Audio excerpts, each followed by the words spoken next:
বন্ধুরা, আশা করি তোমরা সবাই ভালো আছো। তোমার চ্যানেলে তোমাদের সবাইকে স্বাগতম। তো এই মুহূর্তে আমাদের হাতে রয়েছে ইংরেজি প্রশ্ন। কিসের ইংরেজি প্রশ্ন? না, মাধ্যমিক 2024 পরীক্ষার্থী তোমরা যারা পরীক্ষা দিয়ে এসেছো, তারা যে প্রশ্নে পরীক্ষা দিয়ে এসেছো আমার হাতে রয়েছে সেই প্রশ্ন।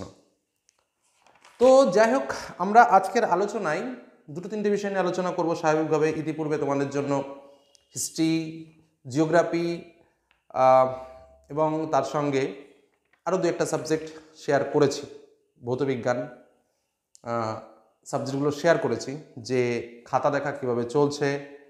আমাদের শিক্ষকরা জানিয়েছেন যে কিভাবে খাতা দেখা চলছে বা কেমন কি নম্বর উঠছে। সেরকমভাবে আরও কিছু গুরুত্বপূর্ণ তথ্য, তার মধ্যে কোন কোন প্রশ্ন উত্তর এর ওপরে বেস করে খাতা দেখা হচ্ছে সে বিষয়েও জানবো, যে ইংরেজির কোনগুলো আসল উত্তর। কারণ পরীক্ষার পরে আমরা হয়তো আপলোড করেছি, তোমাদের উত্তর জেনেছি, উত্তর জানিয়েছি, তো খাতা দেখছেন কোনটা উত্তরটা দিয়ে শিক্ষকেরা, তাদের কাছ থেকে শুনে আমরা যে তথ্যটা পেয়েছি সে তথ্যটাই শেয়ার করছি। অর্থাৎ যে উত্তরের ওপরে ভিত্তি করেই তোমাদের পরীক্ষাতে নম্বর দেওয়া হচ্ছে সেই উত্তরগুলোই জানবো আজকের ভিডিওতে। তার সঙ্গে অবশ্যই সেটা জানবো যে কীভাবে খাতা দেখছে। প্রথমেই বলি, ইংরেজি নিয়ে স্বাভাবিকভাবে ছাত্রছাত্রীরা যেমন ভয় পায়, এবার মনে হয় অতটা ভয় পাওয়ার কিছু নেই। কারণ নম্বর, আমরা যেটুকু কথা বলেছি, সর্বমোট 3 জন টিচারের সঙ্গেই কথা হয়েছে, তাদের মধ্যে যতটুকু কথা হয়েছে তাতে করে যে খাতার অবস্থা খুব খারাপ এরকম বলা যাবে না। ছেলেমেয়েরা নম্বর পাচ্ছে একদম, মানে কেউ যদি শূন্য খাতা মানে আমি কিছুই করিনি, ওয়ার্ডগুলোও লিখিনি, এই রকম খাতার কন্ডিশন ছাড়া বা কোথাও টাচ করিনি, এরকম যদি হয় তাহলে অবস্থা তো কিছু করার নেই, কারণ নম্বর দেওয়ার জায়গা নেই। কিন্তু যারা মোটামুটি একটু রাইটিং পার্ট করেছে বা যারা হালকা টাচ করেছে বা একটু লেখার চেষ্টা করেছে, সিনগুলো আনসিনগুলো করার চেষ্টা করেছে, তাদের মোটামুটি 5 নম্বর পেতে খুব একটা সমস্যা হচ্ছে না। আর ভালোর তো শেষ নেই, নম্বর ভালো উঠছে এবং ছেলেমেয়েরা ভালো নম্বর পাচ্ছে। জাস্ট এটুকু ইনফরমেশান। ওভারঅল ইংলিশের মূল্যায়ন পর্ব ভালোই চলছে, ছেলেমেয়েদের স্কোরও ভালো উঠছে, ভয় পাবার কিছু নেই। মোটামুটি যারা একটু লিখেছে তাদের 5 নম্বর তুলতে খুব একটা সমস্যা হচ্ছে না। এই হলো একদম যারা খাতা দেখছেন তাদের কাছ থেকে পাওয়া তথ্য তোমাদের শেয়ার করলাম। তো যাই হোক, আশা করি তোমাদের মাথার একটু চিন্তা কমলো ইংরেজি নিয়ে, যে ইংরেজিতে আমাদের অতটা চাপ থাকার কথা নয়।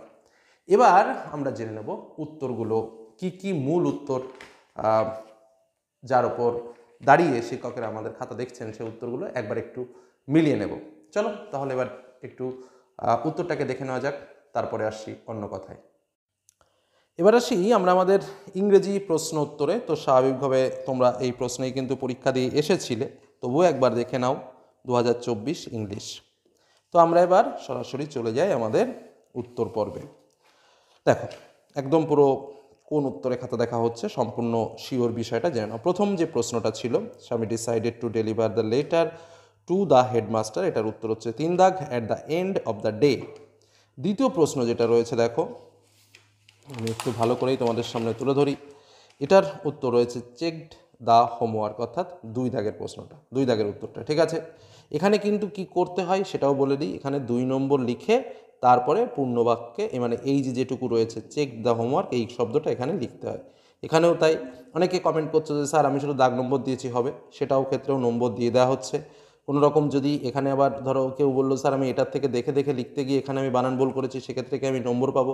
সেক্ষেত্রেও নম্বর দিয়ে দেওয়া হচ্ছে। মোটামুটি টিচার যদি বুঝতে পারে যে না এখানে এইটা লেখার চেষ্টা করেছে, তাহলেই মোটামুটি নম্বর দেওয়া হচ্ছে। এটাই হলো মূল কথা। ঠিক আছে, আচ্ছা তারপরে চলে যাই। পরেরটার উত্তর হচ্ছে ম্যাথমেটিক্স। তারপরেরটার উত্তর হচ্ছে arriving to school half an হাওয়ার লেট দ্যাট ডে। নেক্সট যে প্রশ্নটা রয়েছে সেটার উত্তর হচ্ছে স্বামীস ফাদার। আচ্ছা, পরের যেটা এর উত্তর রয়েছে, আমরা তোমাদের যখন অ্যান্সার করে দিয়েছিলাম, আমি দেখলাম ইংলিশের বেশিরভাগ উত্তরই আমাদের সমস্ত কিছু ঠিকঠাকই করেছিলাম। একটা নিয়ে অনেক কমেন্ট এসেছিলো, সেটা নিয়েও আলোচনা করব। তো যাই হোক, এটার he enter the school gate. তারপরে there was a chance Samuel might do something during the course of the day to the justify the letter. তারপরেরটা হচ্ছে he was strict and said Swami to go to school at any cost. এগুলো okay, এরকমভাবেই উত্তরটা লেখা রয়েছে।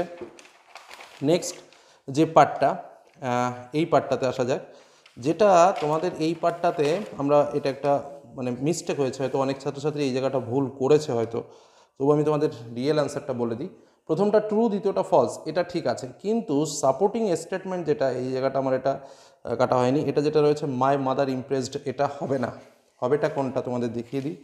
দেখো এখানে যেটা উত্তর হবে এক দাগের জন্য, সেটা হচ্ছে এখান থেকে লিখতে হবে, ওফ ইউ পিওর মান সামিত thought you do not know what my father has done to you. এই যে লাইনটা রয়েছে এই লাইনটা লিখতে হবে স্টেটমেন্টে। বোঝা গেল কি বললাম? তোমাদের যখন উত্তর বলেছিলাম তখন আমি বলেছিলাম এই যে my father said I should miss school Samuel looked impressed, এটা লিখতে বলেছিলাম, কিন্তু না, এটা নয়, লিখতে হবে হচ্ছে এই নিচেরটা, O you poor man Swami thought you don't know what my father has done to you. বোঝা গেল কি বললাম? এই পার্টটা হচ্ছে তোমাকে লিখতে হবে হচ্ছে স্টেটমেন্টে। দ্বিতীয়টা যেটা রয়েছে, দেখো দ্বিতীয়টা ঠিকই আছে, এটা তো ফলস রয়েছে এবং এটার সাপোর্টিং স্টেটমেন্ট তোমার এই যে এখানটায় রয়েছে, but today Samuel appeared very gently, তো এটা ওকে আছে। আচ্ছা, তারপরে আমরা চলে আসবো কবিতায়। আমি কিন্তু একদম পরপর তোমাদের সামনে তুলে ধরছি, কোনটার কোনো উত্তর সেটাও বলে দিচ্ছি, শর্ট টাইপের প্রশ্নগুলো যা রয়েছে। এক্ষেত্রে তোমার অ্যান ওক উড, এটা তো হলো, এটা নিয়ে সমস্যা নেই। তারপরে যথারীতি এটা উত্তর, তারপরে ইনডিফারেন্ট। এই যে প্রশ্নটা, এই প্রশ্নটা নিয়ে অনেকেই কমেন্ট করেছিল যে স্যার এটার, অনেকে বলছিল যে এক দাগ, অনেকে বলছিল 4 দাগ, কিন্তু যাই হোক আমরা সে সময় 3 দাগ বলেছিলাম এবং যেটা মূল উত্তর সেটা কিন্তু এই 3 দাগই হচ্ছে। বোঝা গেল? কারণ এটা নিয়ে অনেক কমেন্ট আমি সেই মুহূর্তে পেয়েছিলাম, কিন্তু কিছু করার নেই, কারণ প্রশ্নটা একটু টার্নিং ছিল, এক একজনের এক এক রকম মনে হচ্ছিল থিমটার ব্যাপারে। যাই হোক, মূল উত্তর কিন্তু এই 3 দাগেরটাই রাখছে। তারপরের প্রশ্ন চলে আসে, এটা 2 মার্কের প্রশ্ন। স্বাভাবিকভাবে এই যে পার্টটা লেখা রয়েছে, the if the poet fail to make the promise the oak tree would, এটা তোমরা পারবে, এটা লিখেছো যারা তারা অবশ্যই ভালো মার্কস পাবে, এটা নিয়ে আর আলোচনা করলাম না বা ডিপলি গেলাম না। আচ্ছা, এবার আমরা আনসিন প্যাসেজে চলে আসি। এই যে প্রশ্নটা রয়েছে এখানটাও ঠিক তাই, অনেকে এই যে প্রশ্নটা, এটা নিয়ে অনেকে অনেক রকম কমেন্ট করেছিল যে এটা এই সি দাগ হবে বা অনেকে বি দাগ হবে। তো যাই হোক, আমরা ডি দাগ দিয়েছিলাম এবং অ্যান্সার শিটেও কিন্তু এই ডি দাগই হচ্ছে, বা স্যাররা কিন্তু এই ডি দাগ দেখেই খাতাটা দেখছেন। ঠিক আছে? তো প্রথমটা কিন্তু ডি দাগটাই রাখা হয়েছে। দ্বিতীয় প্রশ্নটা দেখো, যেটা হচ্ছে বি দাগে, এই বি দাগটা রাখা হয়েছে, তৃতীয়টা ডি দাগটা রাখা হয়েছে। আচ্ছা, চতুর্থটা কিন্তু ইরিগেশন, এটা রাখা হয়েছে, ড্রেনেজ নয়। ঠিক আছে? এটা কিন্তু ইরিগেশনটাই রাখা হয়েছে। ওকে। আচ্ছা, তারপরেরটা যেটা রয়েছে এটা কিন্তু এটাই রাখা হয়েছে, loss of capacity to hold water. ঠিক আছে? নেক্সট পরবর্তী প্রশ্নে আমরা চলে আসি, এটা কিন্তু বি দাগটায় রাখা হয়েছে, যেটা হচ্ছে নেগলেক্টেড ইরিগেশন ক্যানেল পোসিং হেলথ হ্যাজার্ড, তো অর্থাৎ বি দাগ। পরবর্তী প্রশ্নে আমরা চলে যাই, ট্রু ফলস রয়েছে। তো যাই হোক, ট্রু ফলসের ক্ষেত্রে আমি বলে দিই, প্রথমেরটা ফলস, তারপরটা ট্রু, তারপরটা তোমার ফলস। এবার সাপোর্টিং স্টেটমেন্টে কোনটা হবে সেটাও একটু দেখিয়ে দিই। ফলস প্রথমটার ক্ষেত্রে তোমাকে যেটা লিখতে হবে সেটা হচ্ছে এই যে এখান থেকে মোর অফ এ ডিউরিং থেকে শুরু করতে হবে এবং ব্যাক ফ্লো অফ ওয়াটার এই পর্যন্ত লিখতে হবে। ঠিক আছে? আচ্ছা, তারপরে 2 দাগের ক্ষেত্রে 2 দাগেরটা ট্রু হচ্ছে এবং তোমার 2 দাগের ক্ষেত্রে স্বাভাবিকভাবে যেটা লিখতে হচ্ছে সেটা হচ্ছে যে দ্য ড্রেনেজ সিস্টেম ফেল থেকে শুরু করে থ্রু ড্রেন্স পর্যন্ত। ওকে।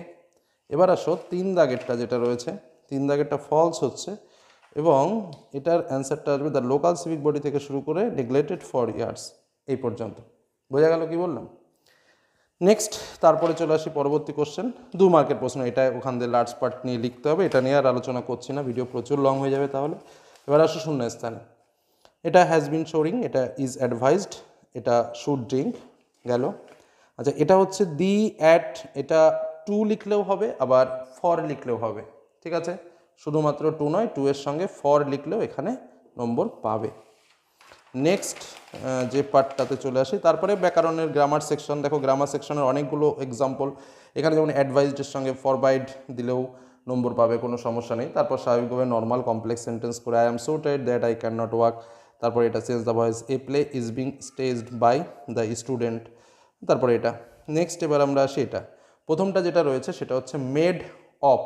ঠিক আছে? এটা আমরা কেপটা হয়ে করেছিলাম মিস্টেকলি, তো যাই হোক এটা প্রথমটা হচ্ছে কেপ্ট মেড অফ হবে, দ্বিতীয়টা পাসড অ্যাওয়ে এবং তৃতীয়টা হচ্ছে হোল্ড ব্যাক।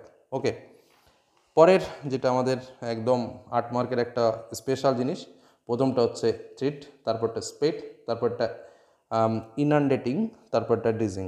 তো এই হলো আমাদের অ্যান্সার শিট। তারপর তো যথারীতি আমাদের রাইটিং পার্ট, ওটা তো যে যার মতো লিখবে, ওখানে তো কারো কিছু বলার নেই। তো এই হলো আমাদের প্রশ্ন এবং তোমাদের উত্তরগুলো শেয়ার করলাম। বন্ধুরা, তাহলে আমরা দেখে নিলাম যে কিভাবে আমাদের উত্তর হয়েছে বা আমাদের কেমন খাতা দেখা চলছে। এবার নিজেরাও কিন্তু গেস করতে পারছি। তাহলে তোমরা অবশ্যই কমেন্টে লিখে ফেলো যে কার কেমন নম্বর হতে পারে। ওকে, আর চ্যানেলের সঙ্গে সবসময় থেকো। বিভিন্ন আপডেট তথ্য, ইম্পর্টেন্ট তথ্য কিন্তু সবসময় তোমরা পেতে থাকবে। যে তথ্যটা নির্ভুল এবং যে তথ্যটা অথেন্টিক, সেটাই তোমাদের সঙ্গে শেয়ার করব। কোনো রকম বিজনেস প্রপোজাল এই চ্যানেলে হয় না, এটা মাথায় রাখো। আর এটা সবসময় তোমাদের সঙ্গে ছিল, তোমাদের সঙ্গেই থাকবে। ধন্যবাদ।